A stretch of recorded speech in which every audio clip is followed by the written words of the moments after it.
Naranasan mo na bang biglang makaramdam ng lungkot? Yung parang okay naman ang lahat, pero may bigat sa dibdib mo. Sipin mo na parang isa kang sim. Minsan, hindi mo napapansin.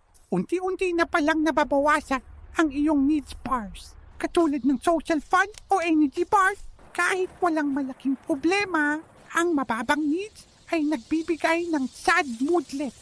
Ito yung lungkot na hindi mo maintindihan kung saan nanggagaling. Kaya ang challenge para sa iyo ay gawin ang self-care check-in. Isipin mo ang 3 pangunahing needs bar mo.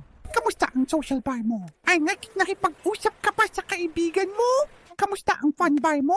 May ginawa ka bang nagpapasaya sa'yo? At ang energy bar, sapat ba ang tulog mo? Subukan mong pataasin ang isa sa mga yan ngayon. Mag-chat sa bestie, manood ng paborito mong series, o kahit matulog lang. Makikita mo, mag-iiba ang moodlet mo. Kaya mo yan.